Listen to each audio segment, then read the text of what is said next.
Assalamualaikum warahmatullahi wabarakatuh. Bismillahirrahmanirrahim. Alhamdulillahi rabbil alamin. Wa bihi nasta'inu ala umuri dunya waddin. Wassalatu wassalamu ala sayyidil mursalin.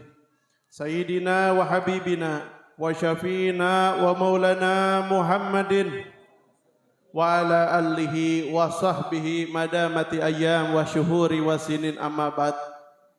Yang kami hormati, kami cintai al-mukarram wal muhtaram, para kiai, para asatid, para alim ulama, para tokoh masyarakat, terkhusus al-walid al-habib Ahmad Fahmi bin Abu Bakar Al-Idrus. Mudah-mudahan Allah Ta'ala panjangkan umur beliau dalam keadaan sehat walafiat. Mudah-mudahan segala hajat beliau dikabulkan oleh Allah Ta'ala. Mudah-mudahan kita bisa mengambil ilmu yang bermanfaat dari beliau. Amin ya rabbal alamin. Tidak lupa pimpinan Majelis Dawalatni, yaitu Bapak Haji Daud, dan juga segenap perwakilan Majelis Dawalatni dari berbagai wilayah, dari Cikarang, dari Cibarusah, dari Sukabumi, dari Bogor, dari Cibinong, dan juga para asatid yang lainnya, yang mudah-mudahan semuanya diberikan panjang umur sehat walafiat. Juga turut hadir tengah kita Syekh Novel Muhanna, Habib Muhammad Munawar, dan juga para kiai Ustaz Abdurrahman Al-Farigi. Mudah-mudahan semuanya diberikan panjang umur sehat walafiat. Tidak lupa sahibul majlis, yaitu Ustaz Samsul Bahri serta para jamaahnya, yang mudah-mudahan Allah Ta'ala berkahi segala langkahnya. Allah Ta'ala jadikan ini masjid yang berkah. Allah Ta'ala cepat jadikan ini masjid. Amin ya rabbal alamin. Hadirin yang dirahmati oleh Allah Subhanahu wa Ta'ala, alhamdulillah, pada malam hari ini kita berkumpul bersama-sama di dalam memperingati daripada Isra Mi'raj Nabi Sallallahu Alaihi Wasallam, yang mana pada malam hari ini bertepatan dengan malam 1 Rajab. Al-Imam Asy-Syafi'i rahimahullah ta'ala, beliau mengatakan di antara 5 malam yang mustajabud doa, malam yang mustajab kalau kita berdoa di malam tersebut itu ada 5. Satu di antaranya malam ini, awalul lail fir Rajab, malam pertama daripada bulan Rajab. Alhamdulillah kita isi dengan pembacaan Yasin, Ratib serta Maulid. Ini kalau kita pulang dari tempat ini dengan membawa doa, insya Allah doa kita diijabah oleh Allah Ta'ala. Amin ya rabbal alamin. Hadirin yang dirahmati oleh Allah Ta'ala, Nabi SAW ketika Isra Mi'raj itu bercerita kepada Sayyidina Ali bin Abi Thalib, ya Ali, ra'aitu maktubun ala babil jannah anti muharrama ala kulli bakhilin wa akin wan namam. Rasulullah SAW ketika Isra Mi'raj itu melihat ada tulisan di pintu surga. Tulisannya apa? Engkau wahai surga diharamkan oleh Allah Ta'ala dimasuki oleh 3 orang yang punya 3 sifat ini. Ada 3 orang yang mana 3 orang ini gak boleh masuk surga. Diharamkan oleh Allah Ta'ala. Dan surga pun akan menutup pintu ya dari 3 orang ini. Siapa itu yang pertama? Yang pertama adalah bakhil, yaitu orang pelit. Orang pelit itu jauh dari rahmat Allah Ta'ala. Tapi as-sakha, ya, as-sahi, orang yang punya sifat dermawan, gharibu minallah, dekat dengan rahmatnya Allah dan dekat dengan ridhonya Allah Subhanahu wa Ta'ala. Bahkan di dalam hadis yang lain, Nabi SAW itu bersabda apa? Inna abdal ummati laisa bikathrati shalah wala siyam walakin yanaluhum bisakhawati nufus. Sesungguhnya para aulia daripada umatku, para wali-walinya umatku dijadikan wali bukan hanya karena sebab banyak sholat dan puasanya aja Pak. Tapi apa? Sahawati nufus. Yaitu apa? Kedermawanan hati yang begitu luar biasa. Bukan duit doang yang mereka korbankan. Bahkan harga dirinya pun mereka korbankan untuk umat. Mereka rela berjuang di jalan Allah Ta'ala. Mereka rela keluar daripada kampungnya untuk berdakwah. Mereka menghabiskan waktunya, semuanya dikorbankan. Ya, untuk apa? Tentunya hanya satu, untuk daripada ridhonya Allah Subhanahu wa Ta'ala. Apalagi harta mereka.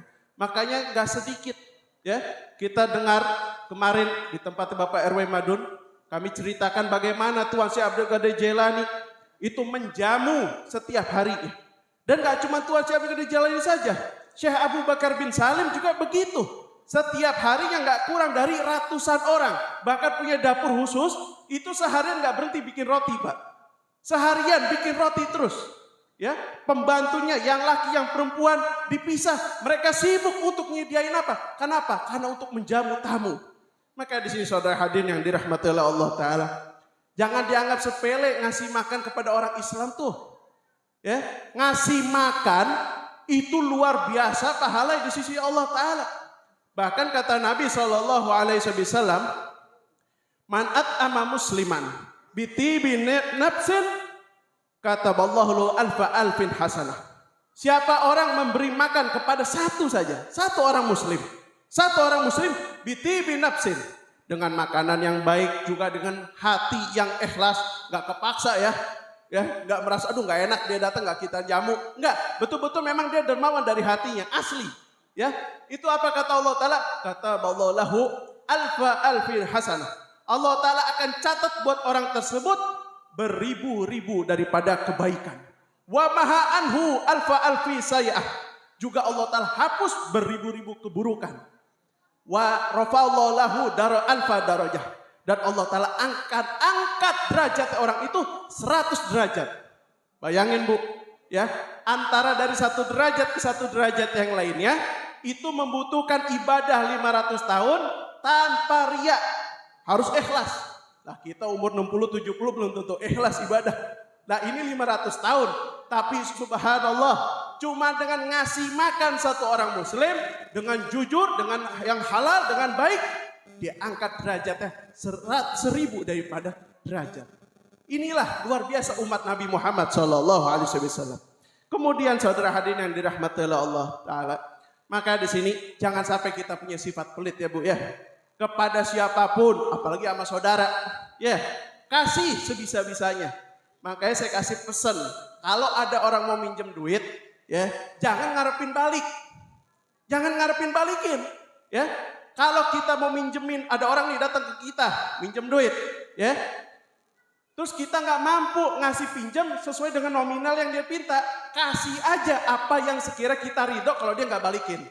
Contoh, ya dia minjem duit ke kita, contoh 5 juta, kita ridhonya ngasih duit 200.000, kasih aja 200. Maaf saya ada bisanya segini, kamu nggak balikin nggak apa-apa.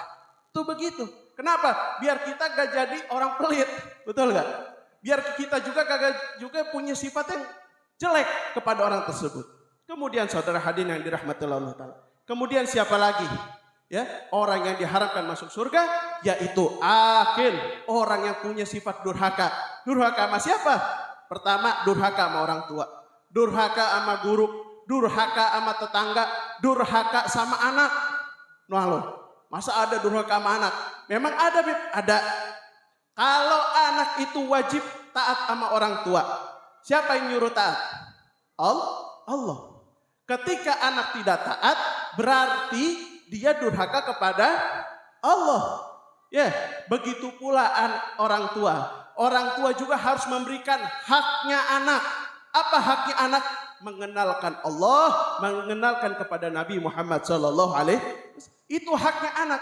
Jadi setiap orang tua yang tidak mengajarkan anaknya, tidak membimbing anaknya, mengenal Allah, mengenal Islam, tidak mengenal ibadah, itu orang tua yang durhaka. Naudzubillah min dzalik.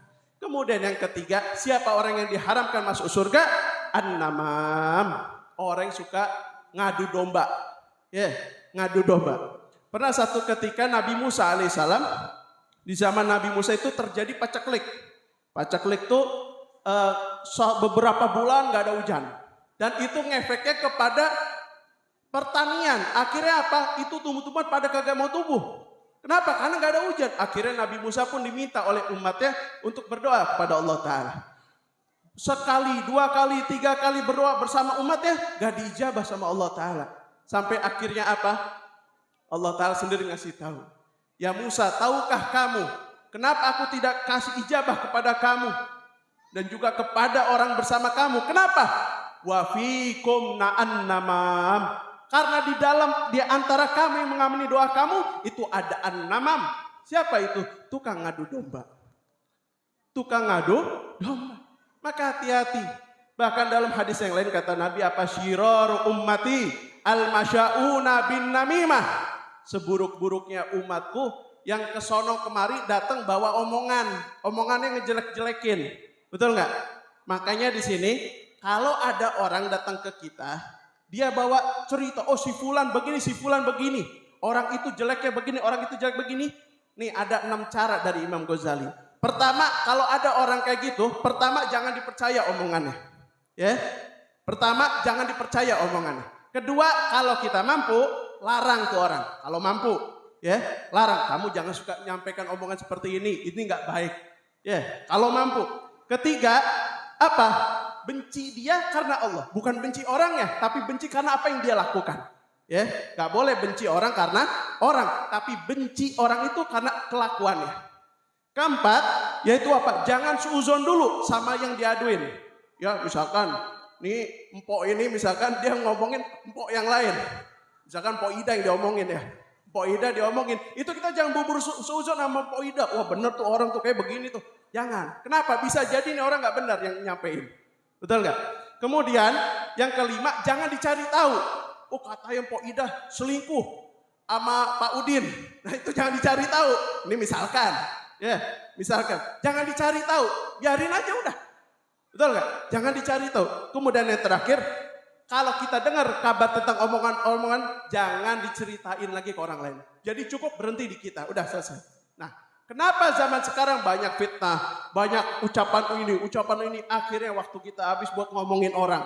Gak baca Quran, lupa berzikir, habis sholat kagak baca ratib, malah ngomongin orang. Kenapa? Karena kita sibuk ngurusin orang lain, betul nggak? Nah, maka disinilah saudara hadirin yang dirahmati Allah Ta'ala, mari sama-sama sibukkan diri kita dengan mendidik anak-anak kita, khususnya anak-anak muda ini, ya. Kenapa? Anak muda ini lebih potensi, lebih bakal bisa masuk surga kebanding yang tua. Kenapa? Kalau yang mudanya dia pernah salah, di masa tua dia bisa bertobat, betul nggak? Tapi kalau orang udah tua, dia berbuat salah, bisa suul khatimah, nggak ada kesempatan untuk tobat. Naudzubillah min. Makanya di sini saudara hadirin yang dirahmati Allah Ta'ala, daripada kita mikirin orang lain, mending fokus didik anak kita. Betul nggak? Kenapa Bu untungnya ngedidik anak kita? Kalau kita meninggal, punya anak soleh dan soleha, kita dikubur enak, tenang. Ya ada yang ngirimin Bu. Ya, ada yang ngirimin GoFood. Ya, GoFood apa? GoFood tahlil. GoFood apa? GoFood doa dari anak-anak kita. Betul nggak? Kita kan kalau dikirimin makanan seneng tuh. Di dalam kubur juga sama, seneng kita. Siapa yang bakal ngirimin? Anak-anak kita ini. Maka di sini fokus ajak anak-anak kita hadir majelis. Contoh, ya, nih di Ustadz Samsul setiap malam Kamis ada majelis. Ya, Tong, lu berangkat ke sono ke Ustadz Samsul, ada majelis noh, gitu. Atau tempat Bapak Haji Daud ada malam Selasa, ya, Tong tuh hadir noh tempat Haji Daud malam Selasa hadir. Itu kita lebih baik seperti itu, betul nggak? Kenapa? Kalau anak-anak kita meninggal nanti membawa daripada amal soleh, itu untungnya kepada orang tua. Maka di sini saudara hadirin yang dirahmati Allah Ta'ala, mudah-mudahan Allah Ta'ala jadikan kita semua ahli surga. Mudah-mudahan kita mendapatkan ridha dari Allah Ta'ala. Amin ya Allah ya Rabbal alamin. Assalamualaikum warahmatullahi wabarakatuh.